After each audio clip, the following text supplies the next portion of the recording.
المجتمعات تنهار، بيوت كبيرة تنهار، واللي يدور مثل الأبواق.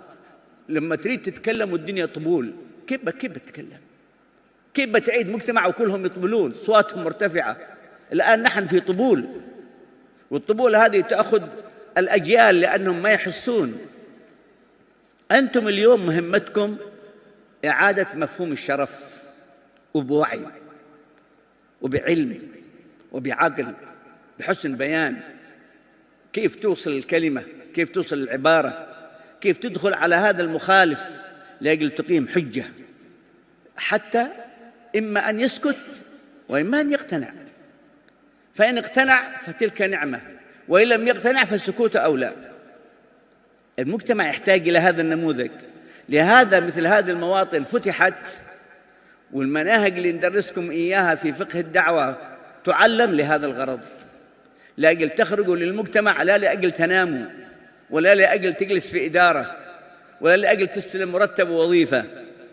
تأخذ هذه كوسيلة وتبحث عن غاية. الغاية رضاء الله، الغاية رضاء الرسول، الغاية إنقاذ ما يمكن إنقاذه في المجتمع. هذا هو الغرض، هذا هو السبب، وهذا الذي نتفرد به في مثل هذا المبنى، وفي مثل هذا المكان، وفي مثل هذه المواطن المرتبطة بالأربطة ودور العلم الشرعي المعاصر، التي تجمع بين طالب العلم الأكاديمي وبين طالب العلم الشرعي.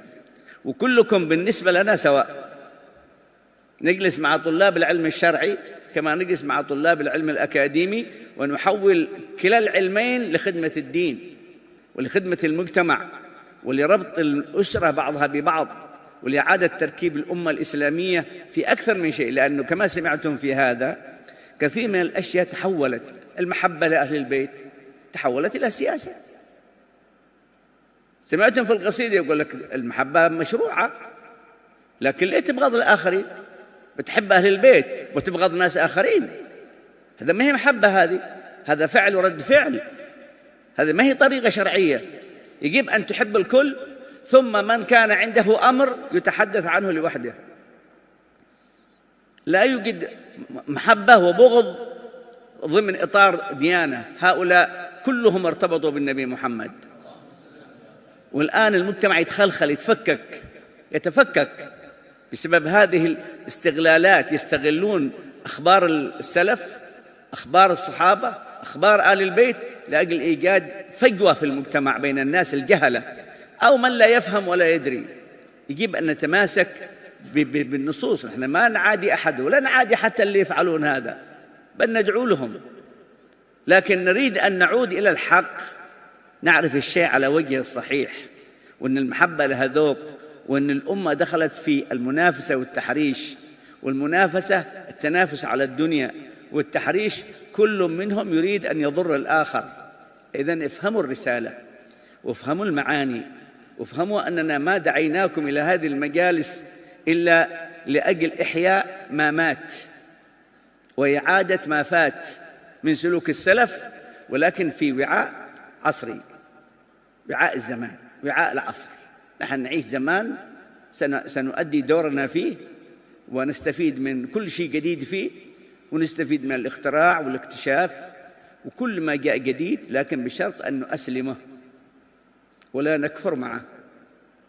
أسلم الجهاز، هذا الجهاز أمامك يستخدم في خير وفي شر، وظفه في الخير، استخدمه للخير. ما دام تستخدمه في الخير كان كافر وأسلم، أنت أسلمته. استخدم كل الوسائل. جوالك يدعوك إلى الفسق، حوله إلى دعوة إلى الخير.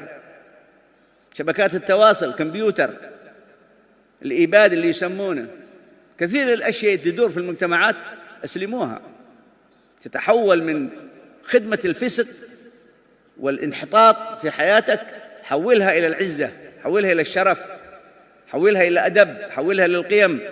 أنت تثاب وأنت تحمل الجوال، لو تحمله على هذا المبدأ أنت تثاب عليه.